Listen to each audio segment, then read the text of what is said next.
What is going on, everybody, and welcome to another episode of the Central District Hoops Report. I'm your host, Justin Griffiths, and in this episode, I break down last week's slate of games where we had a couple of marquee matchups, plus, as we turn from January into February, we are officially have 4 more weeks of games left before INA.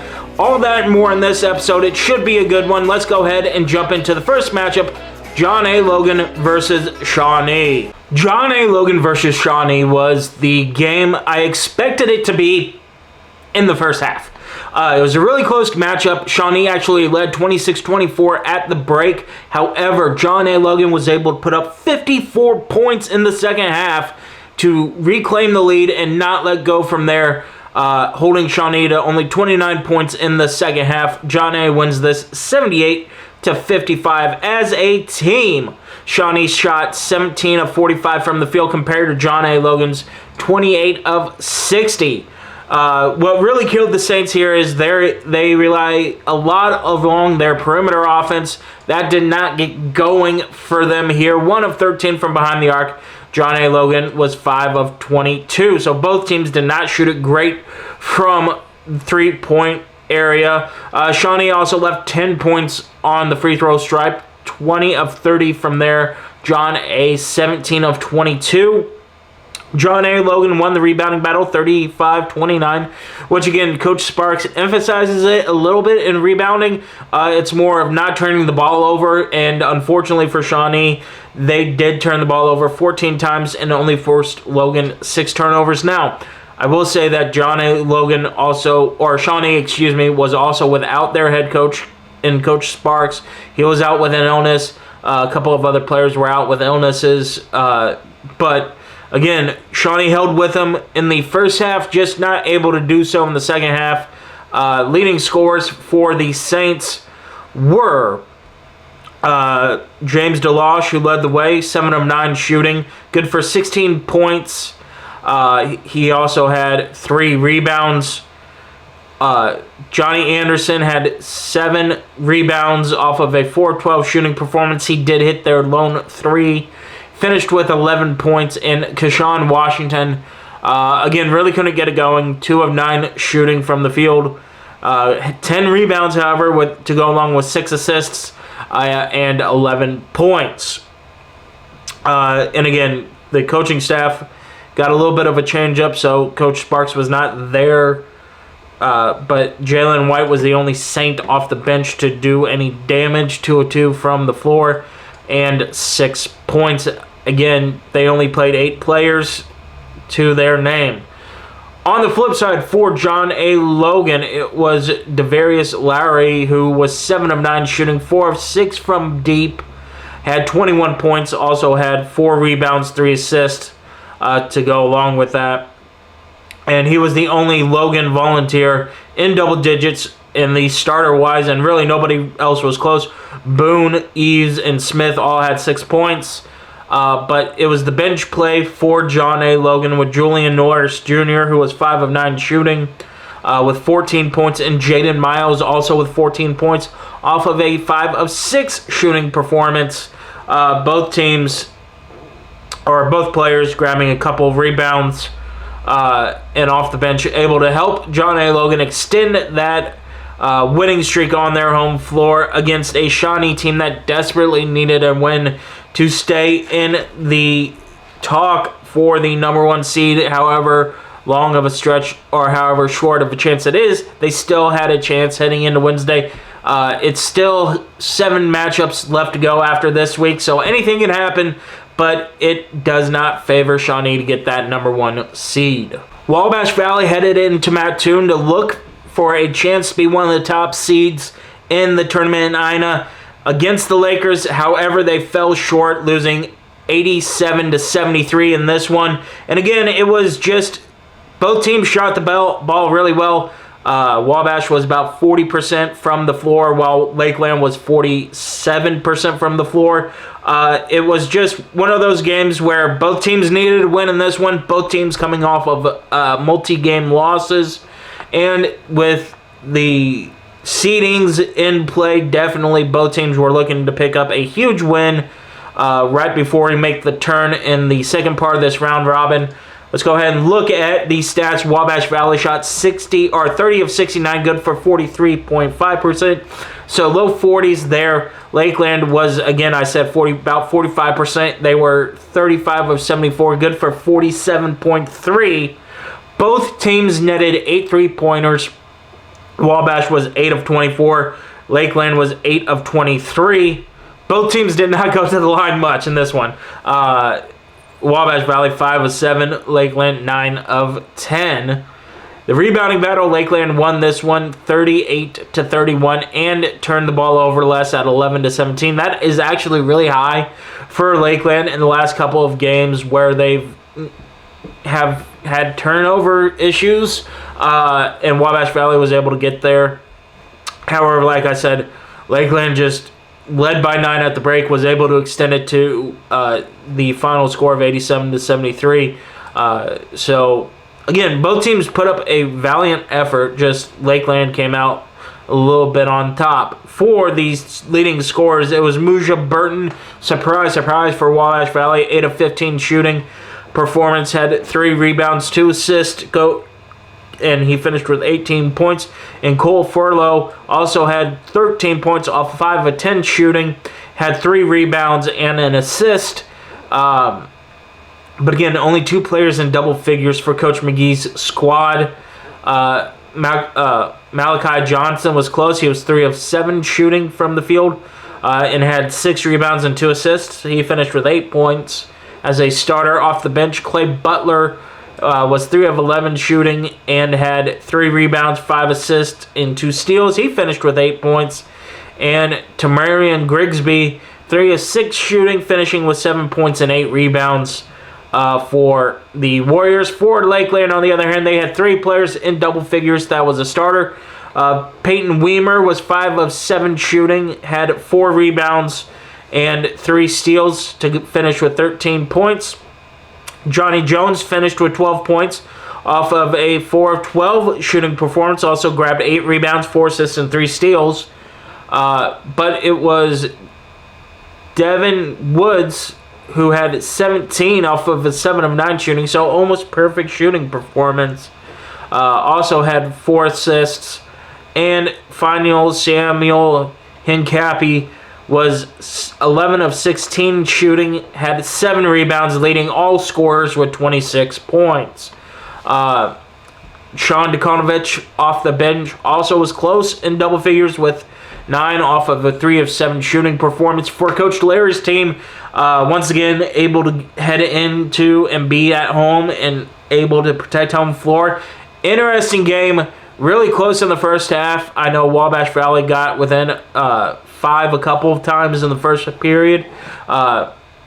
Lakeland able to take control in the second half and just extend the lead out and pull out this huge win and stopping their losing streak. This next game I knew was going to be interesting because Vincennes had a huge matchup Saturday night against Logan. They had to get by Kaskaskia first, and Kaskaskia always plays Vincennes tough in Centralia.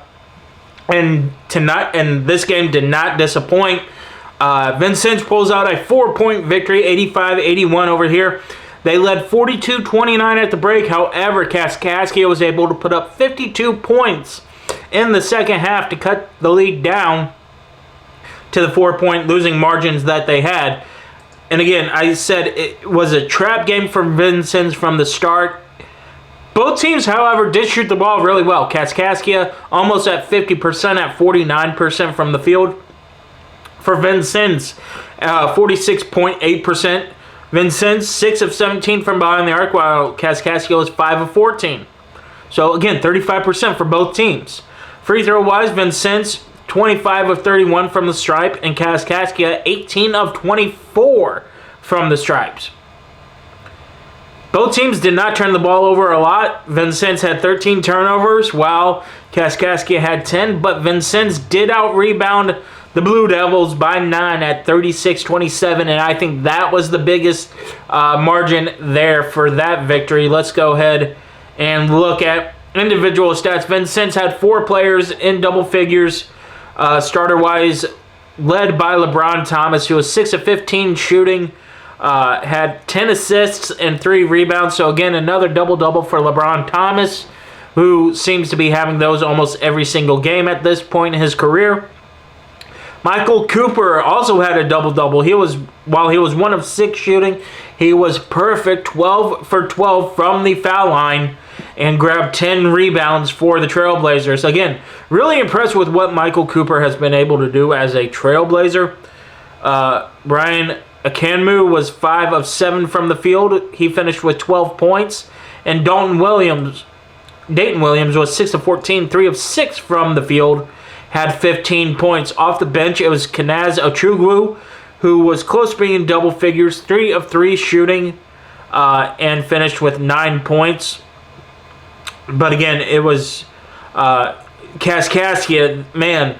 Markel Newsome, as much as I say that LeBron Thomas and Michael Cooper impressed me on Vincennes' side, it was Markel Newsome and Miles Liddell that I keep looking at these box scores, and as I watch these games, they impressed me for Kaskaskia. 6 of 18 for Newsome for 20 points, and 7 of 13 for Liddell for 17 points. Newsome also grabbed 4 assists, while Liddell had 3 assists to go along with 4 rebounds and 3 steals. Off the bench, it was Anthony Stanford for Coach Hancock's team, going 6 of 7 from the field, good for 14 points. And Lionel Hodge, who has been sneaky good the last couple of weeks, 4 of 9 shooting, good for 12 points, had 2 assists and 6 rebounds for the Blue Devils. And once again, I said it in that episode that I thought this was a trap game for Vincennes. They looked ahead in their opponent. You can't do that against a Coach Hancock team, especially on the road. They'll bite you. They almost bit Vincennes. However, VU was able to get the win here and escape Centralia with the victory and still lead in district standings. The first half of SWIC against Lincoln Trail was a very much defensive battle like I expected it to be. However, once again, SWIC was able to grind out a 6-point halftime lead and then expand on it in the second half, winning that half 49-42 for the 78-65 victory in Robinson against Lincoln Trail. Again, it was a big game for both teams. Lincoln Trail looking to get back in the win column after a multi-game losing streak, while SWIC don't look now, they're sneaky hot. With this win, they extended their winning streak to 4, and it was off of the back of Lee Williams, as we see here. Lee Williams was 8 of 15 from the field for 22 points, also had 9 rebounds, and it was Nick Horace as well. Nick Horace as well was 6 of 10 shooting from the field, 2 of 3 from the foul line, had 2 rebounds, 5 assists to finish with 15 points, leading the way for SWIC. And then you also had another Blue Storm player off the bench in Daquan Little. We haven't spoken of his name a lot in the second half of the season, but good to see him back in one of the leading scorers positions. 5 of 7 shooting, good for 3 assists, 2 rebounds, and 12 points for Coach Harrington's team. And again, like I said, this team is sneaky good, and you cannot sleep on this team or they will bite you. For Lincoln Trail, Gable Morgie. I said that LeBron's having a great year at Vincennes and Michael Cooper is, and those guys over at Kaskaskia is. Gable Morgie could be an All-American. That's not a joke. Gable Morgie is really good this year. Stepped it up big time. 9 of 15 in this game. 8 rebounds with an assist and a steal. 2 block shots, finished with a team-high 23 points. Ty Williams was 7 of 16 shooting from the field. Good for 21 points. And they led the scoring. Those 2 were your scoring for Lincoln Trail. And unfortunately for Coach Cotton's team. That's why they fell in this one. Let's go ahead and look at some team stats just to see the rebounding and whatnot. Yeah, I mean, SWIC was white hot. 30 of 65 as a team shooting compared to Lincoln Trail's 23 of 62. Both teams did not leave a lot of free throws at the line, so no points there. SWIC did out-rebound Lincoln Trail 44-35. However, Lincoln Trail did force 18 turnovers to SWIC's 11. But again, you capitalize on the winning the rebounding battle with a hot shooting performance. That's going to win you a lot of games. And that's why it's a lot more than the 13 points. This game was close in a couple different parts in the second half. But again, SWIC just able to extend their win streak to 4. And again, they are 500 heading into Saturday's slate of games, while Lincoln Trail is still looking to find some type of footing and to try to increase their stock in INA. The tough season for Olney Central continues as they fall to Rend Lake late in the second half, 91-68. I was able to catch Coach Levina's post-game show here. And again, he said the first half they really stuck with Rend Lake, were able to do a lot of good things. Second half just got away from them a lot. And so looking at these stats, I mean, that's just what it looks like. Let's go ahead and take a peek. Rend Lake was 35 of 76 shooting, good for 46.1%. Olney Central was 28 of 63, good for 44%. However, Rend Lake was able to go 11 of 24 from behind the arc compared to Olney Central 6 of 20, and not being able to get to the stripe is Olney Central 6 of 9 shooting there compared to Rend Lake's 10 of 16. Rend Lake also out-rebounded Olney Central 51-28 and had less turnovers at 12 to 15 there. So, I mean, you see it in the second half here. 49 points in the second half compared to only giving up 27. Again, Coach Levina and that team is going through it just because they're only playing with 7 players. Individual stat-wise, Royland Adams led the way for the Warriors. 7 of 18 shooting, 2 of 5 from behind the arc, grabbing 8 rebounds to go along with an assist and a tie for the team-high 21 points. He shared that with Ezekiel Wilson, who was 9 of 15 shooting, had 8 rebounds, 2 assists, and 21 points. Also, Elijah Edoza was 8 of 16 shooting, 2 of 4 from behind the arc, had 10 rebounds, 4 assists, and 3 steals, finishing with 19 points. Off the bench for Rend Lake, it was Owen Treat, who was a treat for the Warriors. 5 of 7 shooting, 3 of 5 from behind the arc, and had 2 rebounds and an assist. For Olney Central, Jaleel Bethea continues to put this team on his back. I can't say enough about it. Last week, he really had a load. He shot the ball 24 times in this one, making 8 of them. Good for 19 points. But Caden Miller was 5 of 6 from the field, having 10 defensive rebounds, 12 rebounds total, and finishing with 10 points. Cristobal Vargas got into double digits off of a 4 of 9 shooting performance. 3 of 4 from behind the arc. Had 2 assists and 2 steals and 2 blocks, finishing with 11 points. And then Kasim Nash, who's starting to look like himself again. 5 of 9 shooting performance, 2 of 4 from behind the arc. Had 2 rebounds, 6 assists, and 3 steals, finishing with 14 points. And actually, Olney Central only played with 6 in this game, as Jose Resch was 3 of 6, good for 6 points. Again, Coach Levina's team just having a rough season, and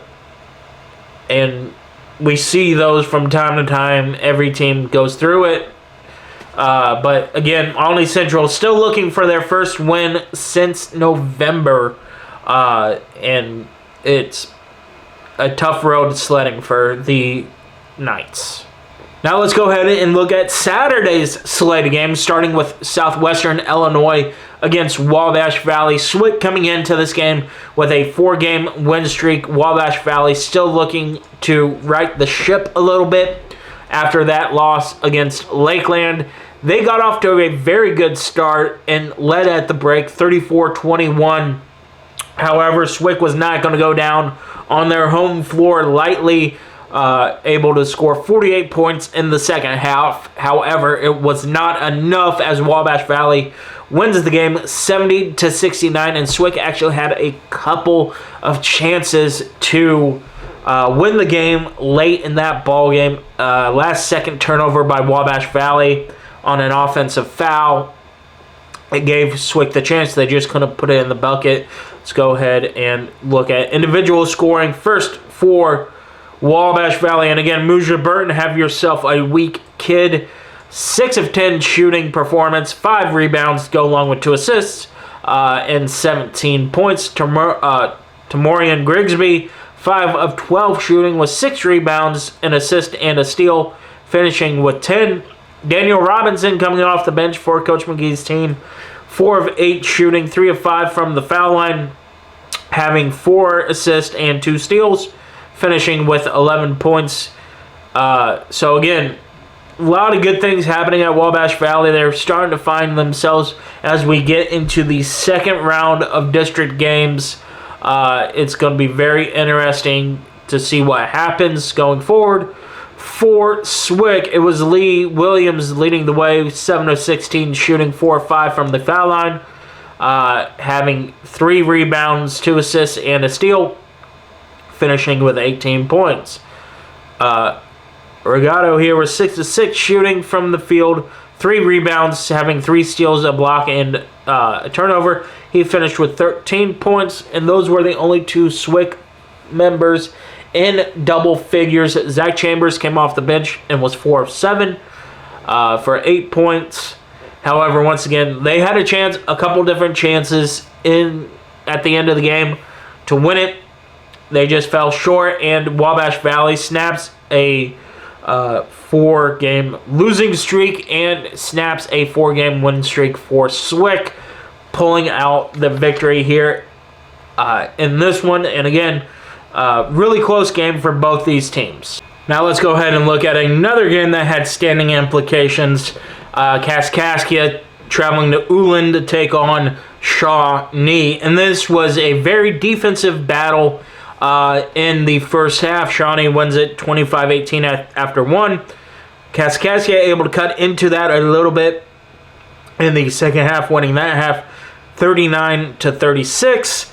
For a final score of 61-57. And again, it was just a poor performance shooting-wise for Kaskaskia in the first half that doomed them. Going ahead and looking at the numbers, Kaskaskia 23 of 72 from the field compared to Shawnee's 21 of 49.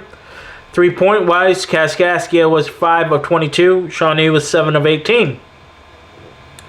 Kaskaskia left 4 points at the foul line, while Shawnee left only 1. Rebounding battle, it was tied at 36. And again, one of the rare times that if you don't win either the rebounding battle or the turnover battle and you still lose the game here, Kaskaskia only having 10 turnovers while Shawnee had 17. Shawnee able to, again, just shoot the ball better at that 43% mark to withstand all the turnovers. And let's go ahead and look at here. And again, Markel Newsom and Miles Liddell leading the way for Kaskaskia. I mean, no news here. Newsom, 6 of 17 shooting, 2 of 7 from behind the arc. He had 4 assists and 4 steals to go along with it. He did foul out, however, and he finished with 16 points. Liddell, 4 of 10 shooting from the field, grabbing 6 rebounds and an assist and a steal. He finished with 10. But again, you get 4 other players in double and with 7 points, and Lionel Hodges, Jared Mackey, and Terrell Galbraith, but no other scoring in double figures for Coach Hancock's team. While we go ahead and look at Coach Sparks' team, Johnny Anderson, 7 of 14 shooting from the field, having 14 rebounds, 11 of them being on the defensive end, finishing with 16 points, while James DeLoche was 4 of 8 shooting from the field, 6 rebounds, and finishing with 12 points as well. And Keshawn Washington, not to be outdone, finished with 12 points off of a 2 of 5 shooting performance, 2 of 4 from the three-point land, and with 6 assists from the foul line. Had 7 assists to go along with 2 rebounds that way. And again, only playing with 8 players was Shawnee able to get a little bit more than just 6 points between them, as Isaac Hossman had 6 points off of 2 of 4 shooting, and McNeil and Brewer had 6 points total as well. So once again, not great bench play for Shawnee, relying heavily on your starters. But again, Kaskaskia didn't really have much of a bench game either. They only had 10 points off the bench. Who knows? I do know that, once again, Kaskaskia making it tough for these teams that are on the top part of the bracket to remain there. Again, maybe a trap game for Shawnee, but it definitely was an entertaining game, as Kaskaskia was really able to overcome, again, a slow first half performance and to win the second half by 3, unfortunately falling overall. Well, Olney Central once again looking for their first district win, and it comes after losing to Rend Lake and traveling to Robinson to take on Lincoln Trail. In this one, both teams lit it up from behind the arc in the game. Lincoln Trail led 53-42 after the break and was able to score 53 more points on top of that, while Olney Central sputtered out a little bit, only scoring 36 in the second half for the final score of 106-78. I said both teams shot it really, really well from behind the arc. Here's how well. Olney was 15 of 35, good for 43%. Lincoln Trail was 17 of 36, good for 47%. I mean, as a team, Olney Central shot it at 40%. Lincoln Trail at 57%. Oh my goodness. That's why Lincoln Trail was able to keep up their pace there. Rebounding battle. Again, Lincoln Trail beats Olney Central in the reboundings 43-33. And the turnover battle at 9-11. So again, both teams not turning the ball over a ton. However, if you're shooting almost at a 60% clip from the field, you're going to win a lot of games. And unfortunately for Olney, they just ran into a buzzsaw of Lincoln Trail in this one. They were, once again, led by Jaleel Bethea at 7 of 19 shooting, 3 of 9 from behind the arc, good for 20 points.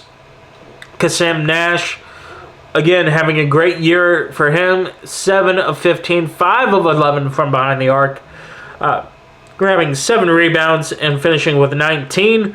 Not big in the scoring column, however, in the rebounding column, Caden Miller grabbed 8 rebounds for the team. And Avian Morris was 5 of 11 shooting, 4 of 6 from behind the arc for Coach Levina's team. Also had 4 assists. He finished with 18 points. And Javon Jones, stepping back up into playing, was 7 of 15 off the bench, finished with 17 points for the Blue Knights. However, it was a Michael White Knight type game, as it was he who led the way for Coach Cotton's team of 11 of 19 shooting, 5 of 9 from behind the arc, finishing with 27 points. Also had 8 assists and 6 rebounds. Gabe Omaregi finished 10 of 12 shooting, 8 rebounds, 3 steals, and 4 blocks. Again, 20-plus points for Reggie there, and Marlon Bennett able to come off the bench and provide great minutes for him. For the Statesmen, 7 of 12 from behind the arc off of an 8 of 14 shooting performance, finishing with 26 points. So you have 3 players for Lincoln Trail in over 20 points, and that's what really led them to victory against an Olney Central team that's starting to maybe find their identity, but definitely needed this win as their week ahead is extremely rough for them. And once again, Lincoln Trail just able to take advantage of that.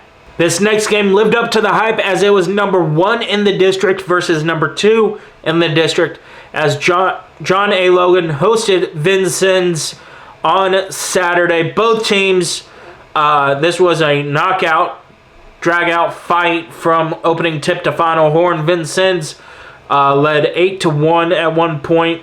Logan responds. Vincennes takes an 8-point lead going into the break, and then Logan was able to cut into that a little bit in the second half, down to a 6-point margin of victory for the Trailblazers at 80-74. Both teams shot the ball really well. The Trailblazers winning their 13th straight in this one, 27 of 64. Good for 42% from the field, while John A. was 24 of 60. Good for 40% from the field. Vincennes only took 8 3-point shots, made 2 of them, while Logan lived from behind the arc at 11 of 26.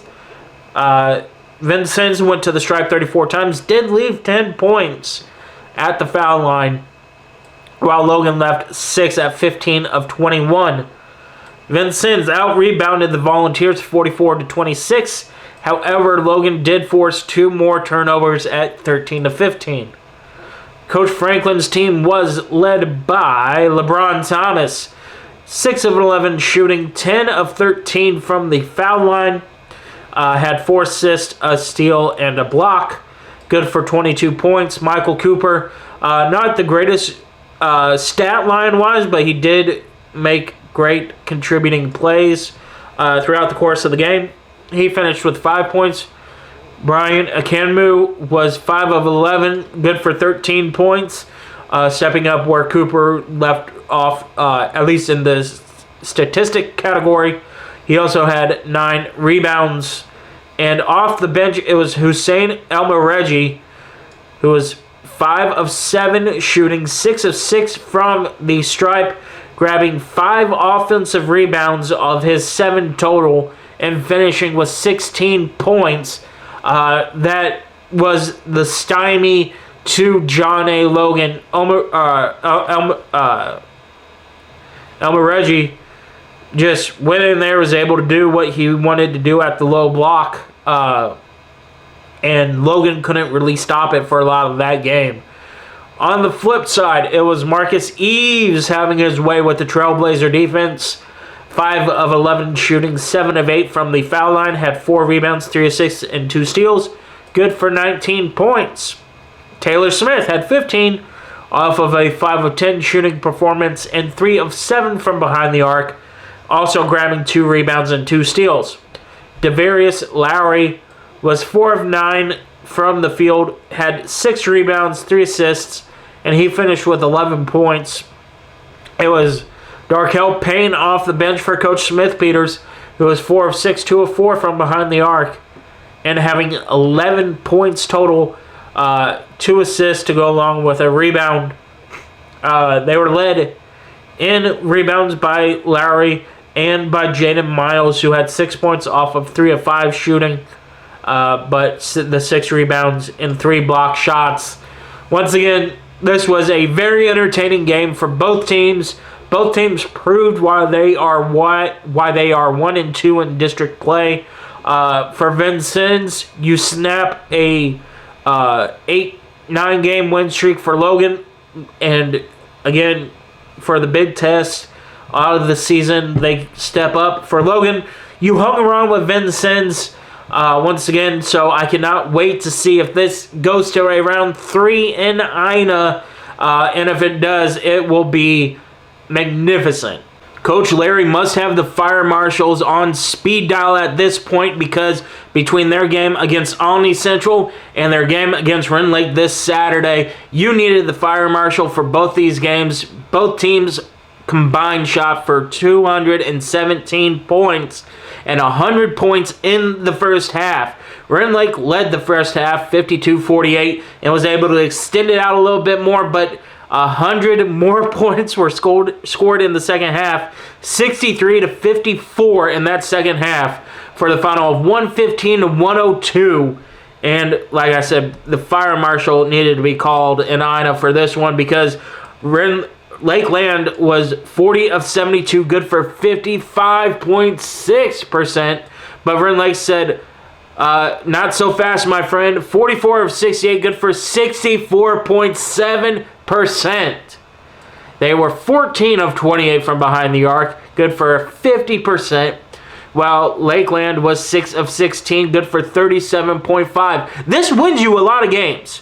This 37.5 wins you a lot of games, unless you give up 50% from the floor. Free throw wise, again, not much left for Lakeland, only leaving 3 points there. Rend Lake missed 14 foul shots. They did out-rebound Lakeland 35-28, and they did have one more turnover at 12-11. But again, you just got to tip your cap to Rend Lake for this one, because you don't see this hardly at all in basketball. Let's go ahead and look at Lakeland's losing stats, even though they put up 102 points in this one.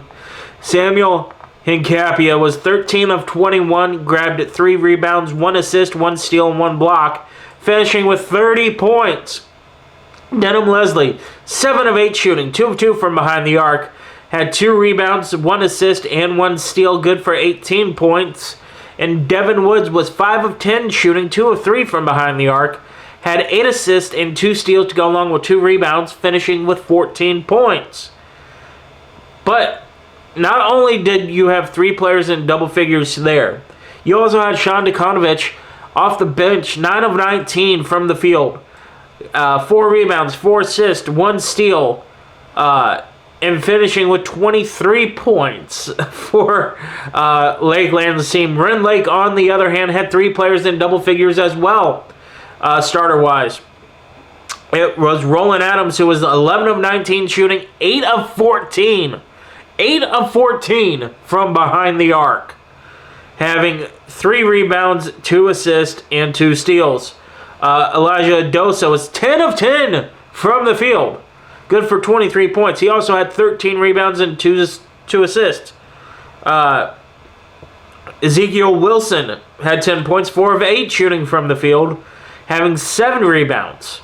And then finally, Greg Cole, 7 of 12 shooting, good for 18 points, 4 assists, and 1 steal. So again, 4 players in double figures up for Rend Lake. Owen Treat, he just came off the bench, nailed 4 3-pointers, good for 12 points, and made 2 more at the free throw line, good for a total of 14 of the night. Had 6 assists and 2 rebounds to go along with it, because why not? In this game, why not? And again, Rend Lake able to pull off an upset of a Division I opponent. This was a conference game, not a district game, so this does not hurt Rend Lake in the standings. But again, you put up 100 a number of times this year, but also giving up 100 points is rare. And but both teams just shot the lights out of the gym. So defense or not, I don't know, but this was entertaining to look up and to revisit on this one. But Rend Lake able to even up their season at 10-10 on the year.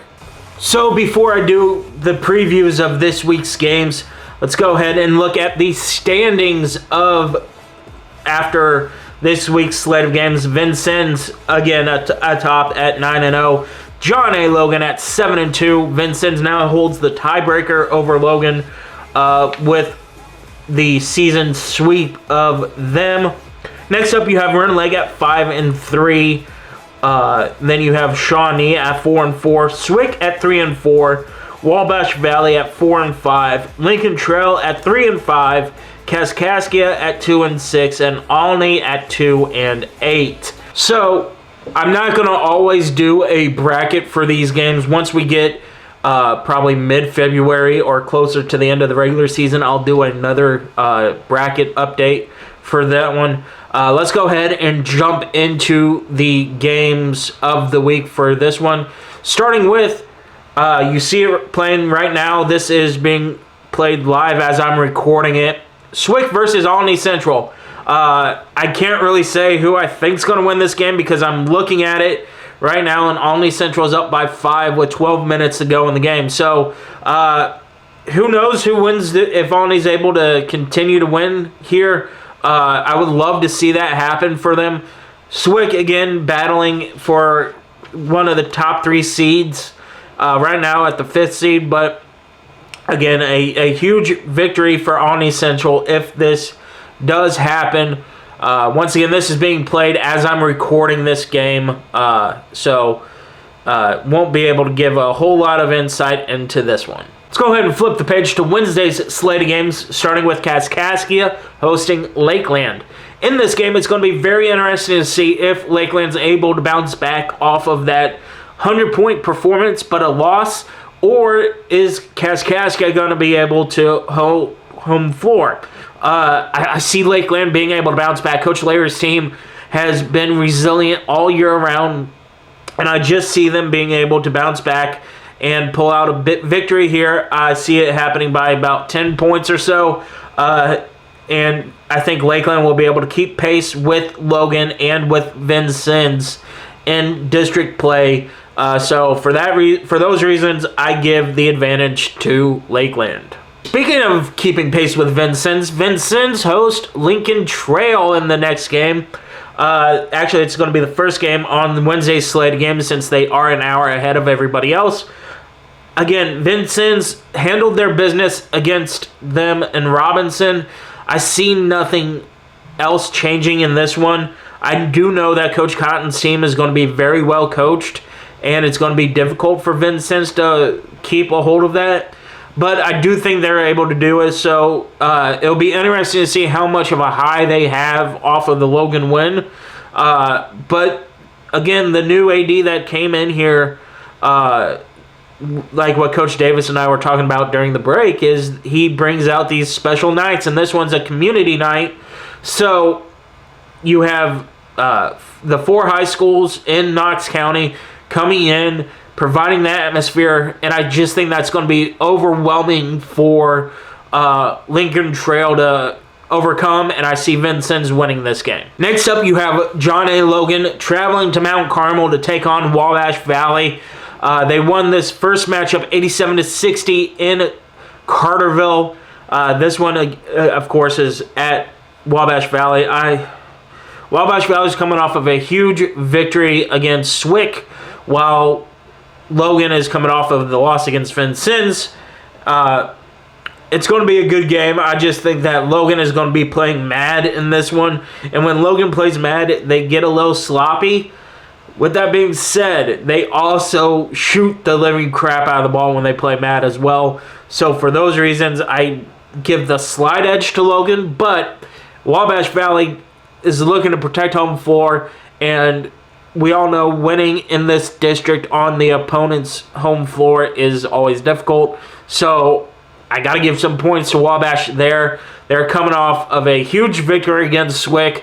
So while I might side with Logan, I think it's going to be a lot closer than the first matchup was. I give Logan the win by like 5 points. Now you have Olney Central hosting Shawnee.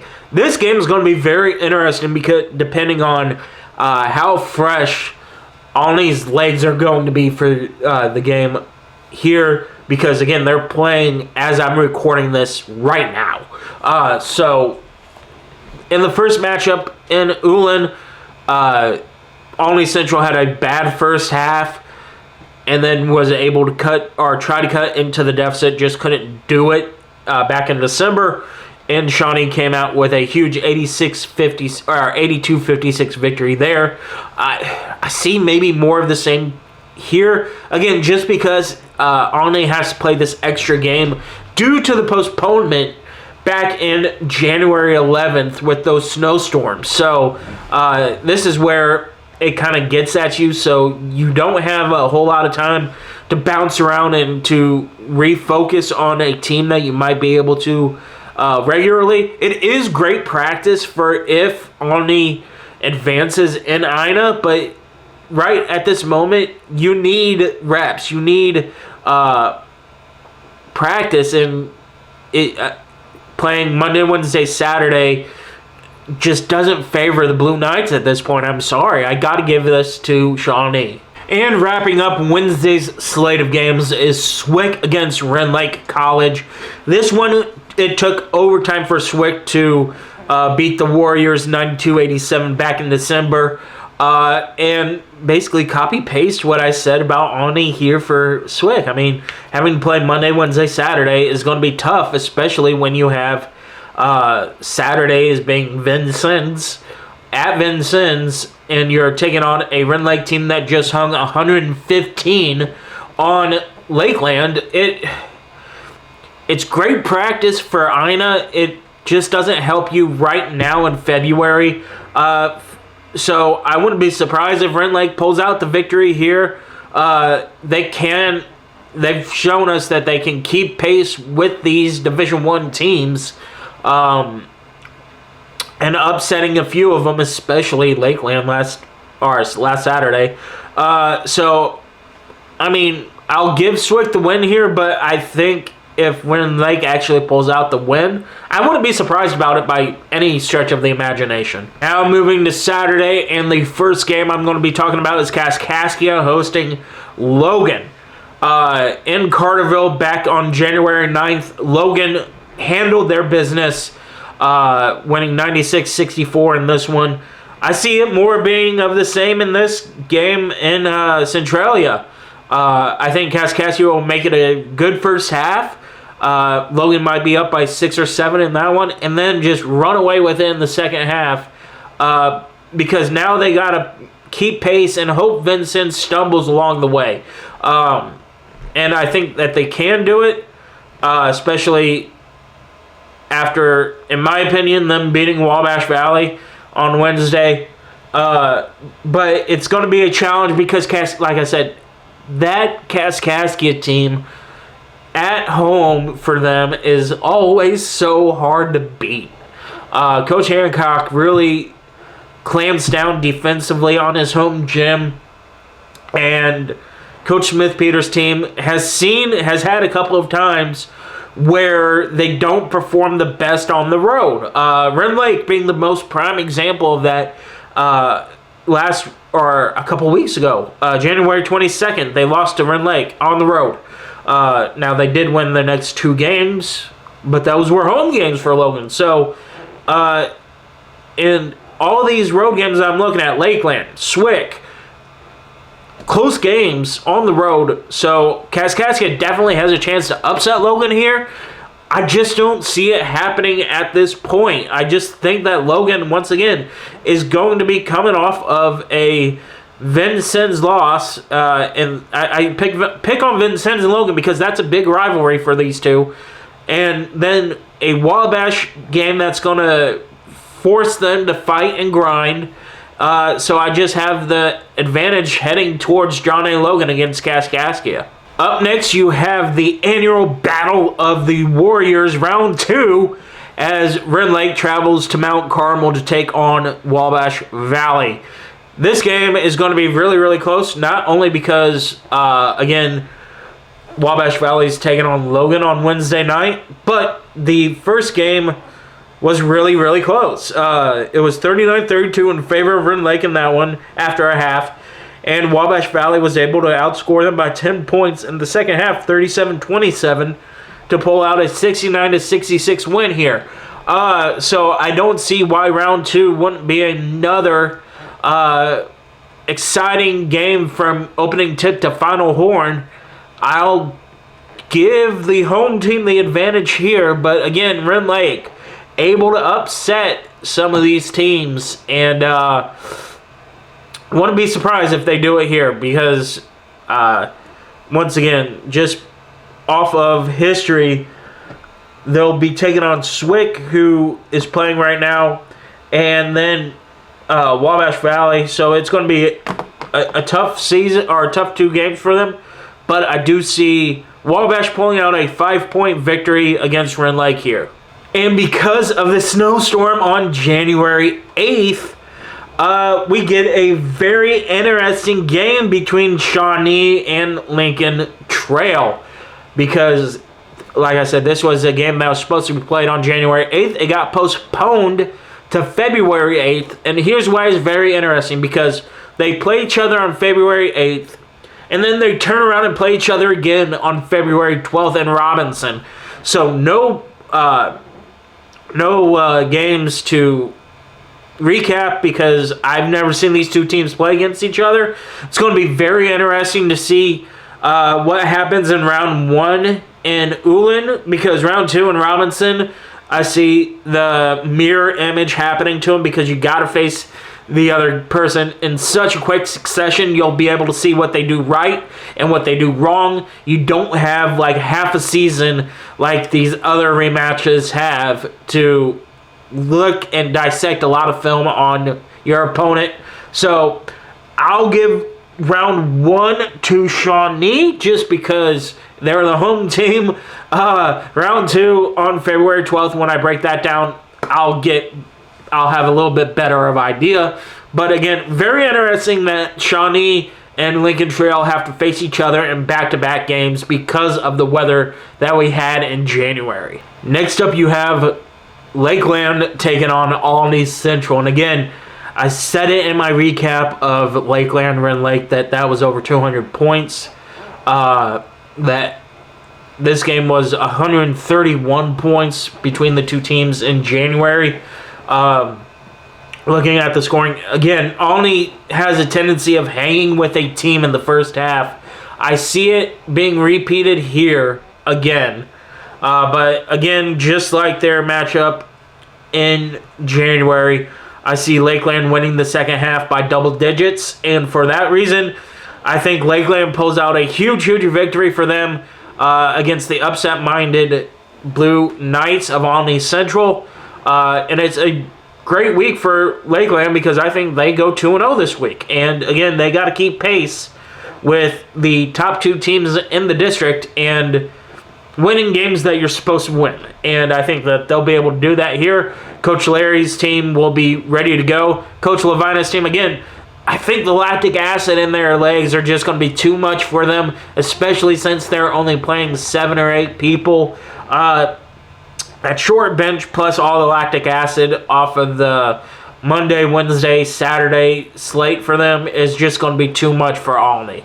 And wrapping up this week's slate of games is SWIC taking on Vincennes in Vincennes. This is going to be a very interesting game because when these 2 met each other in Belleville on January 9th, luckily, this game only got postponed one day because of it. Both coaches were able to get their teams there safely.